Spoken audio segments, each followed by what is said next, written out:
قال الله سبحانه وتعالى: وقالت اليهود عزير ابن الله وقالت النصارى المسيح ابن الله ذلك قولهم بأفواههم يضاهئون قول الذين كفروا من قبل قاتلهم الله أنى يؤفكون۔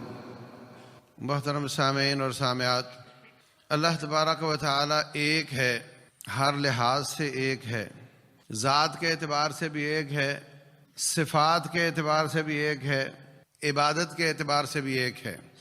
نعمتیں دیتا ہے تو صرف ایک رب دیتا ہے، عبادتیں جاتی ہیں تو صرف ایک رب کی طرف جاتی ہیں یا جانی چاہیے، اور اس کی ذات بابرکات اور اس کے اوصاف، اس کی خوبیاں، اس کے کمالات، اس کے افعال اس جیسے کسی اور کے نہیں ہیں۔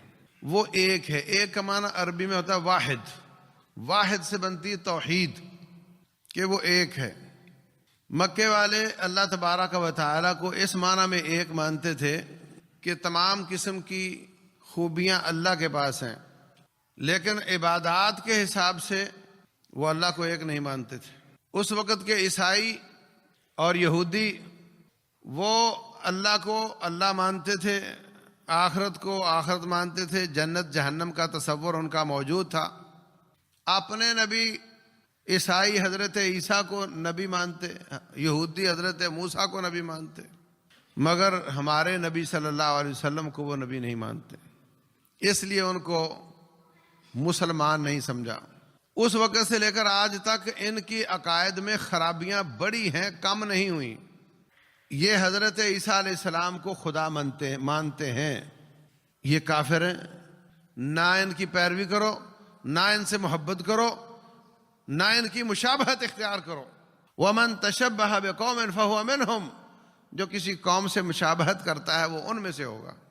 اور حضرت احمد بن حنبل رحمہ اللہ کبھی ان کو دیکھتے تو آنکھیں چرا لیتے، یا آنکھیں بند کر لیتے یا سائڈ پہ کر لیتے۔ پوچھا گیا یہ آپ کیوں کرتے ہیں؟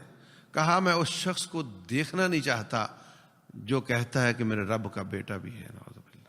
یہ کوئی چھوٹی سی بات نہیں ہے۔ تکاد السماوات یتفطرن منہ وتنشق الارض وتخر الجبال هدا ان دعوا للرحمن ولدا۔ اس ایک جملے کی وجہ سے رب ذوالجلال ساتوں زمینوں اور ساتوں آسمانوں کو تباہ کر سکتا ہے۔ تو اگر ایسا ہی جملہ مسلمان بولے کہ نعوذ باللہ ہمارا نبی بھی اللہ تعالیٰ کا جز ہے، نعوذ باللہ۔ جب رسول اللہ صلی اللہ علیہ وسلم دنیا سے جا رہے تھے تو فرماتے ہیں لوگوں لا تطرونی کما اطرت النصارى ابن مریم، جس طرح عیسائیوں نے ابن مریم کے بارے میں عقیدے رکھے تھے، میرے بارے میں اس طرح کا عقیدہ نہ رکھنا۔ حدیث قدسی ہے، رسول اللہ صلی اللہ علیہ وسلم فرماتے ہیں، اللہ تعالیٰ کا فرمان ہے، میرا بندہ مجھے گالیاں دیتا ہے، میرا بندہ میری تکذیب کرتا ہے۔ یا اللہ آپ کو کون گالیاں دے سکتا ہے؟ شتمنی عبدی۔ کہا کیا مطلب؟ فرمایا جب میرا بندہ کہتا ہے کہ اللہ تعالیٰ کی اولاد ہے وہ مجھے گالیاں دیتا ہے۔ تو بھائیو 25 دسمبر کو ان کی عید آتی ہے۔ عید کا مطلب یہ ہے کہ اس دن حضرت عیسیٰ پیدا ہوئے، نعوذ باللہ، رب کے گھر۔ اور یہ بہت بڑا جملہ ہے جو زمین و آسمان تباہ کرنے کے لیے کافی ہے، جیسے میں نے عرض کیا۔ حضرت عمر بن خطاب رضی اللہ عنہ فرماتے ہیں اگر کسی کی بیوی عیسائی ہو، مسلمان کی، اور وہ 25 دسمبر کو کہے، مطلب ان کے کرسمس ڈے میں کہے کہ میں اب جا رہی ہوں اپنی عید منانے کے لیے، اس کے لیے جائز نہیں کہ اس کو اجازت دے، کیونکہ برائی پر تعاون کرنے والا بھی فیسیلیٹیٹر ہوتا ہے۔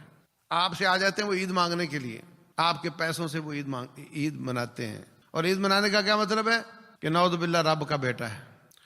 اور کتنے نادان مسلمان وہ بھی کہتے ہیں ان کو عید مبارک ہو تمہیں، کوئی موبائل پر بیٹھ کر کہتا ہے، کوئی زبان سے کہتا ہے، میں وہ لفظ نہیں بولنا چاہ رہا جو کہتے ہیں۔ تو یہ مسلمان کے لیے بالکل جائز نہیں ہے، قطعاً جائز نہیں ہے۔ کئی سیاست کے مارے ان کے کیک بھی کاٹ رہے ہوتے ہیں۔ بھائیوں کچھ ریڈ لائنز ہوتی ہیں، وہاں آ کر رکنا ہوتا ہے۔ ہر جگہ یہ نہیں چلتا کہ میں ووٹ لینے کے لیے ان کے عقیدے کی ستائش شروع کر دوں۔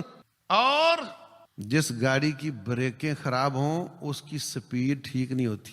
خراب بریک والا 120 پہ جائے گا، خراب بریک والا 20 کی سپیڈ پہ جائے گا، 120 کی نہیں جائے گا۔ وہ اگر وہ زیادہ جائے گا تو وہ ٹکرا جائے گا، تباہ ہو جائے گا۔ یہ جو سپیڈ بریکر ہوتے ہیں یہ جماعتوں کی سپیڈ بڑھانے کے لیے ہوتے ہیں. بریکیں جو ہوتی ہیں، جو بریکوں کو اپنی سپیڈ کے لیے نقصان دہ سمجھتا ہے، پھر وہ تیز نہیں چل سکتا. جہاں اللہ اس کے رسول صلی اللہ علیہ وسلم نے روکا وہاں رکنا پڑتا ہے.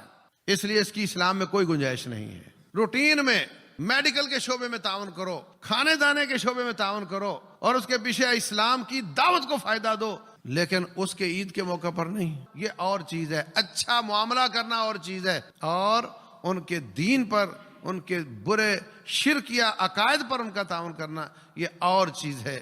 رب ذوالجلال والاکرام سمجھنے اور عمل کرنے کی توفیق عطا فرمائے.